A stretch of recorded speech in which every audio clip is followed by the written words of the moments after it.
Royal Highness, thank you so much for joining CNBC. Thank you for having me. I want to kick off by asking you to walk us through some of the investments that you're working on and focus on today, because you're really an impact investor. Sure, Oshi, Bismillah, Alhamdulillah, Sallallahu Alaihi Rasulullah. I'm not necessarily an impact investor, rather than investing in companies that really do make an impact, but they have to generate a return. So our first goal, obviously, is that the company has to be making money or should make money in the future. All else, to me, it'll be philanthropy, more or less. So we're really focused on companies that really solve problems that the world is going through right now. And one of these problems, actually one of the biggest problems right now that we're facing, is global warming. So the third most impactful industry is the animal agriculture industry. And we have to just find a better way to source protein for people. And that's why we focused on some companies like Memphis Meats and other companies like Geltor and Turtle Tree Labs and other companies to really focus on specific areas in that industry. But we're also focused on other industries, obviously, like manufacturing, like AI, software, retail.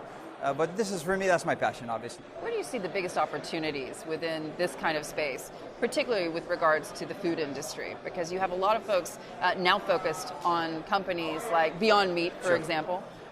So there are opportunities, but in terms of monetizing them, is it all about the taste? Is it all about the access? That's a great question. So the taste obviously plays a number one role for me. If it doesn't taste good, nobody's going to buy it. But more importantly, if it tastes good, or even if it tastes the same or better, if it costs the same or even less, if it has no impact on the environment or very little impact rather than the traditional animal agriculture, then people are going to flock to it. And this is what we're seeing slowly but surely what's going to happen with Beyond Meat, and slowly but surely what's going to happen with Memphis Meats and others. Their price point is going to go dramatically down, and I'm betting that Beyond Meat will be cheaper than traditional meat by 2025 at the absolute maximum. Memphis, on the other hand, has a little longer way to go. But if you ever go into the details of Memphis, so they have their feed that they feed the cells to grow, and they do everything in-house now. So that's dropping the price dramatically down. So I'm thinking this year will definitely we'll see something special from the company. But in the near future, I think in maybe 4 or 5 years for them to actually meet the price point of traditional meat industry. And don't forget, they're subsidized, so they have a lot more fight to give.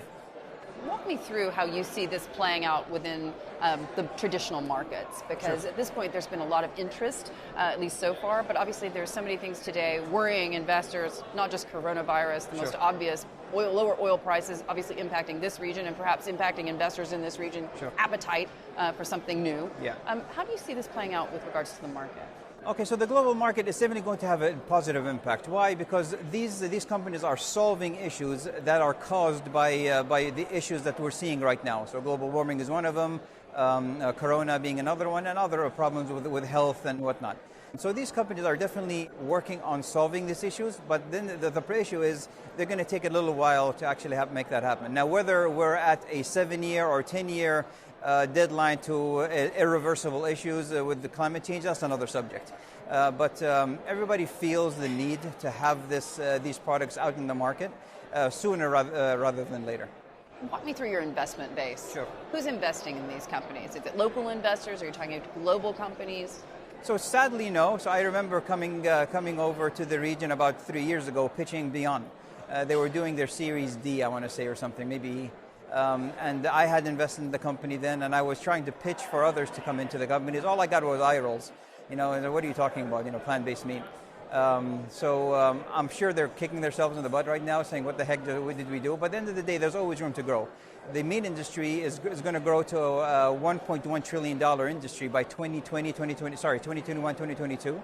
That's a huge market. And Beyond Meat and other companies, they're occupying maybe $7-8 billion, depending on what the share price is of Beyond. So there's a lot of room to grow, but the quality needs to be there, and that's where Beyond Meat went beyond everyone else. Maybe not beyond impossible, because they're amazing, but there are other companies that are still lagging in terms of taste. Is it about educating the local investor to these kinds of opportunities? We just don't have that yet here in the region?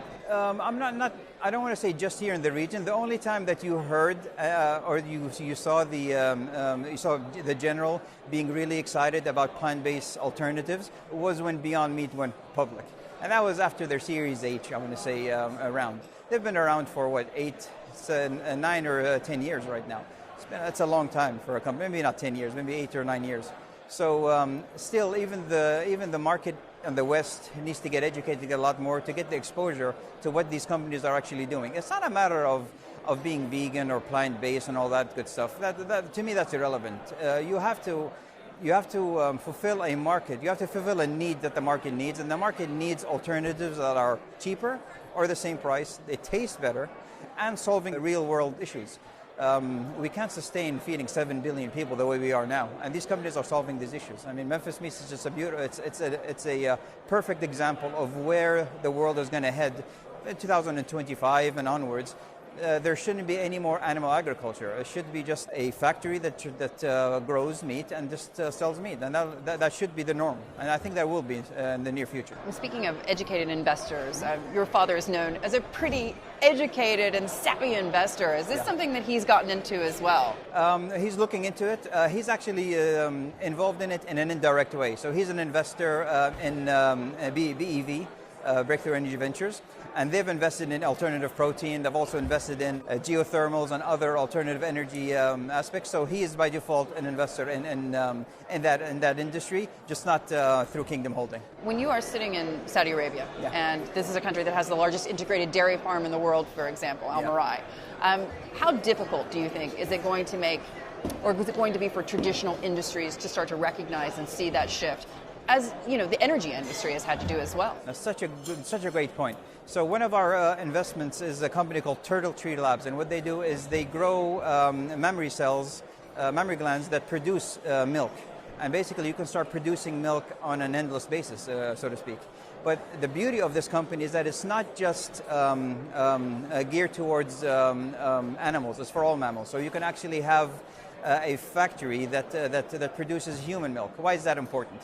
Well, another company of ours is Prolacta. What this company does is it collects through buying or donations human milk for super premature babies.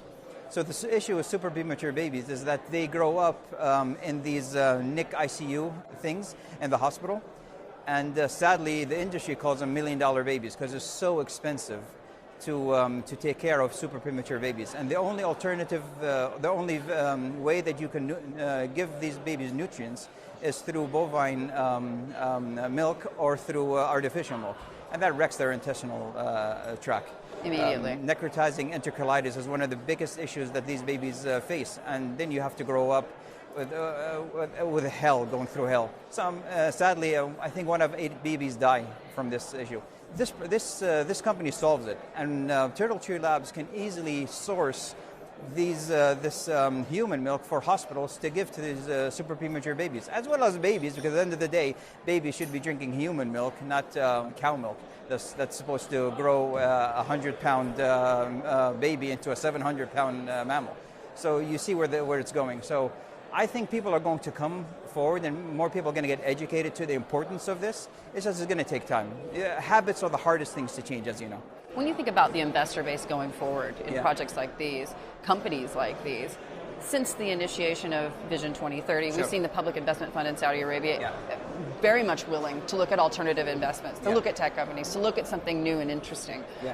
Do you see the Public Investment Fund as a potential investor in your companies? Is that an area in which you think that they could do well? So I would love for that to happen, but at the end of the day, by definition, that company or PIF should be looking at growth, should be looking at really much bigger valuations than 10, 20, 30, 50, $100 million companies. Their check sizes are just too small too big for these companies, and won't even make an impact. So maybe have another fund. The fund of funds within the Public Investment Fund, for example. That's true, exactly. So the fund of funds might make sense for them. So I've talked to the fund of funds manager a few times.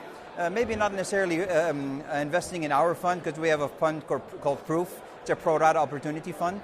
So we're not necessarily pitching that, just at least pitching the idea of invest in funds, not necessarily in the region.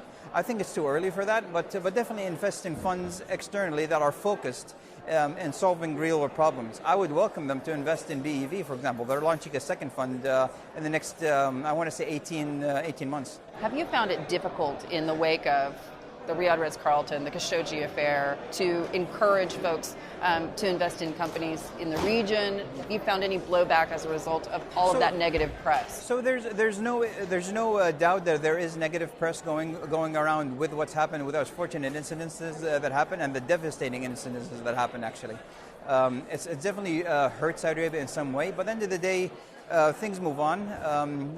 From what I've seen, we haven't had any issue with investors coming into Saudi or even taking Saudi money. So for example, my money, I'm a private citizen obviously, but I've invested in these companies post these issues, and thankfully there hasn't been any issues. More importantly, foreign direct investment has been going up in Saudi. I think it's up 54% in Saudi Arabia in 2019. I want to say they want to grow that even further in 2020 to about 80% or so. So they could they have gone to triple-digit growth? Maybe. But at the end of the day, they're still growing, and the Saudis still moving forward in terms of looking at the positive aspects of their change in diversifying their economy from an oil-based economy to a more diversified economy. And we're seeing that with Yasser Al-Mayyan heading PIF. We're seeing that with King Salman and Prince Mohammed bin Salman's initiatives to move forward and be a more sustainable country. What would you say to those who would still have reservations about putting their money in Saudi Arabia as a direct result of what we saw at the Riyadh Ritz Carlton, a situation that your dad was front and center for? So the issue is you have to look at the Ritz Carlton, the magnifying glass, to actually understand what happened. So really, a lot of the people who were in the Ritz Carlton have become state ministers, have continued being successful businessmen and made more investments and so on. So not everything that happened over there was a negative thing. It was mainly something that happened that people are moving on from, but others who actually deserved to be there maybe did, and they're paying the prices for what happened in previous years. I'm assuming you filled a lot of these questions. I mean, yeah, we do, of course. Well, you specifically. I mean, yeah, for sure, yeah. The beauty of it is that we're seeing a lot of the positive news coming out and the positive moves that are happening in the Saudi government and the Saudi private sector post these things. And again, tourism is up in Saudi. I mean, with the EVs initiative, I couldn't believe it when I found out that a bunch of business-related people took, 10 minutes to get a visa in Saudi. So e-visas brought in, I want to say, hundreds of thousands of people, not 1 million people into Riyadh alone, or Saudi Arabia in general, because of the activities that are happening over there. You have Riyadh, you have the Seasons initiatives, you have the Foreign Direct Investment Initiative, you have foreigners being able to own land now initiative. So Saudi Arabia is opening up. It's just going to take steps to reach the confidence that the majority of the foreign investors need. But right now, we're seeing that's happening on a slower scale than what we want. When you take a step back and think about the global environment today, obviously what's happening with coronavirus having a massive impact on the oil markets, on investor sentiment, I would say. What happens next there, do you think? How damaging is it, these headlines? So the coronavirus, not necessarily to us specifically, because maybe to countries and cities that really depend on Asian tourism. But in Saudi, the majority of the tourism that we're getting is business, and slowly but surely we're adding more of the cultural tourism. So with the opening up Al-Ula and Madan Saleh, Riyadh with Diriyah and Asir and other places around Saudi Arabia, we're seeing a flock of people coming, but I think it's definitely going to impact because Asian tourists are not going to be able to come here as much as they want to until the coronavirus issue has been contained. And I don't see that happening anytime soon at the end, sadly. But hopefully it does. I mean, at the end of the day, we want what's best for everyone. And what's best for everyone is this contained. More importantly, this doesn't happen again. You know, I don't care about containing it as much as let's not have this happen again. You know, H2N1 and then coronavirus, what's next? So let's not have what's next, and let's definitely contain it to something that's controllable, and then we can see sustainable growth throughout the decades to come. Your Royal Highness, thank you so much for joining us. Thank you for your questions. Thank you very much. Good. Thank Amazing. you. Well done. Hi, I'm Joanna Bersecci, and thank you for watching. You can check out more of our videos by clicking on the boxes on the screen. And don't forget to subscribe to our channel for more from CNBC International. Thank you for watching.